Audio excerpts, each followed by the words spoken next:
નમસ્કાર. તો આજે આપણે આવી ગયા હતા ખેતરની અંદર. ખેતરમાં હોય કે દીનાભાઈ નિયન મકાએ જોઈને વિડીયો ઉતારીએ છીએ. અને દીનાભાઈ છોકરો શું નામ ભાઈ તારું? સુજલ. તો સુજલના અહીંયા બાપોને અહીંયા નેટ ભાઈ બધા ભેળો કરીને લાવ્યા છીએ. અને બધો વાટી શું વાટો ભાઈ? શેઢો વાટો એવું. તો જુઓ ભાઈ, આ મકાયો અને આ મકાઈના ડોકાને એક ડોકાના બબે મકાયો ફૂટ્યો. તો બહુ સારું પ્રગતિના પંથે આવ્યા મકાઈની અંદર.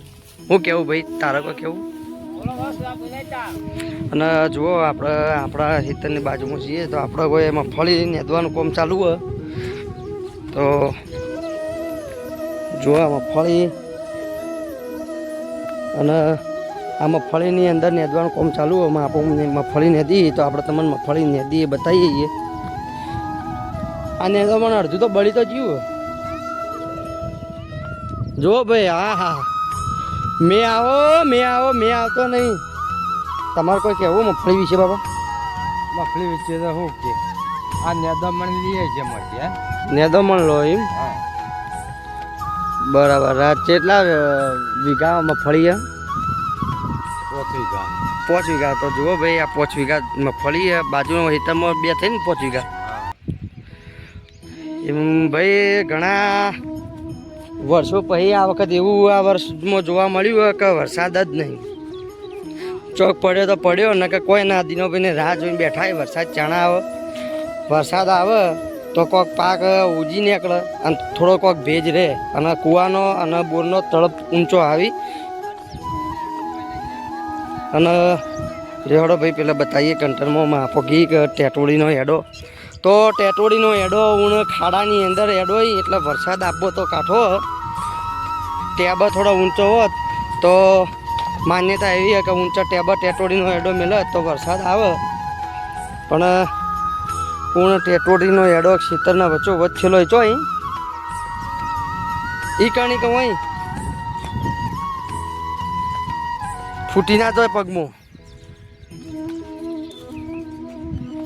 તો જુઓ ભાઈ, આ મગફળીના અંદર ટેટોડી એડો મેચ્યો.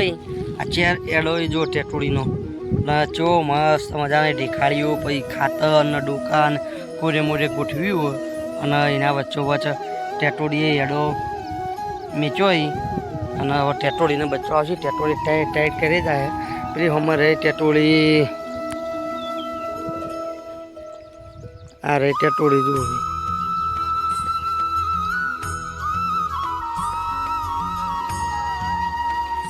તો દોસ્તો, દિનેશભાઈ પણ આપણે જઈએ વળી. દિનેશભાઈ ઠાકોર જોડે જે તમને કોઈક કહેવા માંગી ખેતી વિશે એ પણ આપણે જઈએ. કારણ કે કંટાળ્યા થોડું ભણ્યા હોત તો આખી સારું હતું.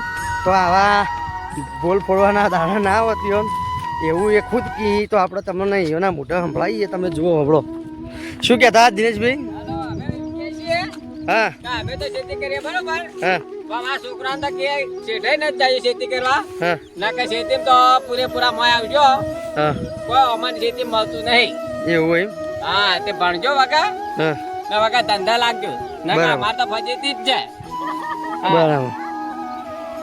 એવું હોય એવું એમ? રાણા તમારે કોઈ કહેવું ભાભી? આ મજૂરી કરીએ. એવું એવું એમ? બાર વાઢો અને મોય આવો.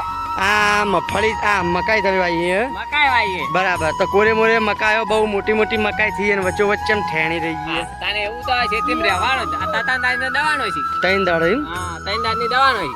3 વખત દવાનો છે. હા. બરાબર.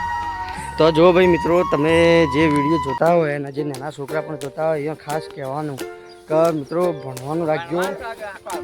કારણ કે ખુદનો અનુભવ કી દિનેશભાઈ પોતાનો ખુદનો અભિપ્રાય કી એના છોકરાને ખુદ કી.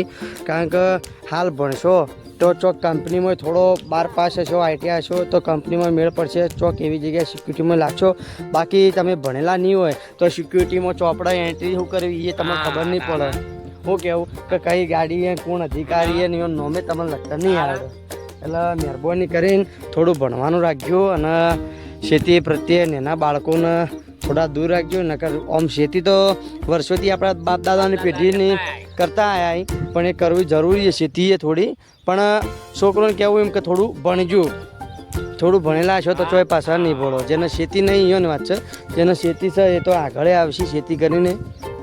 હાથીભાઈ જ્યાં આપણા જીવન રાશિને આગળ આવશે. ઓકે આવું દિનેશભાઈ. તો મિત્રો આ કન્ટેન્ટ હતું આપણા મગફળી વિશેનું. તો જુઓ આપણા બાપા મગફળી નદી આપણે મગફળી નેદવા નહોતા, આપણે ખાલી જોવાયા હતા. કારણ કે મગફળીમાં એટલું વધારે નેદોમણ નહીં તો એ નેદવું પડે. કારણ કે જેથી કરીને મગફળીના જે ડોડા ફૂટી એ થોડા વધારે ફૂટી એ માટે નેદોમણ કરવું જરૂરી. અને આ પેલી સાઈડના ભાગમાં તમને બતાવીએ બીજું ક્ષેત્ર મગફળીનું. તો તમે જુઓ આપણા ક્ષેત્રમાં ચોય આડો દેખાતો નહીં મિત્રો. ફર્સ્ટ ક્લાસ સીધી દેખાય મગફળી. અને આ બાજુ કોની મગફળી આ દિનેશભાઈ? તમે ભાઈ જુઓ આ 2 દાની નેદીએ દિનેશભાઈ મગફળી. અને નેદ્યા પછી ઉગારો કેટલો ઉજી ગયો તમે જોઈ શકો મિત્રો. અને દવા નોખી હતી દિનેશભાઈ એના અંદર. તો જુઓ ભાઈ કોના અંદર દવા પણ નાખવામાં આવી હતી તો પણ નેદો પણ વધી ગયું હોય. તો તમને એટલું કહેવું આપણે કે પાણી વધારે પડતું હાલવું નહીં. એવું એમ તો બરાબર. તો મિત્રો બસ આટલા સુધી હતું. કારણ કે ખેડૂતની એક વેદના તમે જો સમજી કહેતા હોય તો વિડીયો વધુમાં વધુ શેર કરજો. અને ખેડૂતની વેદના ખેડૂત જ જોણે, બીજો કોઈ નોકરિયાત જોણી ના એક. અને ખેડૂતે જેવો ખેડૂત કે જે ખુદ મહેનત કરતા હોય અને બીજાને કમાઈને આવતા હોય એવા ખેડૂતની વેદના તમે નહીં સમજી શકો. કારણ કે એક ખેડૂતની વેદના તમે ખુદ એમને પૂછો કે દિનેશભાઈ તમારી વેદના કેવી છે હે? જો ભાઈ આખો દિવસ દિનેશભાઈની મગફળીઓ નેદી, પછી મકાઈની અંદર થોડી ચાર જેવું અંદર વચ્ચે નેદોમણ હોય કોદા જેવું એ ગાઢી.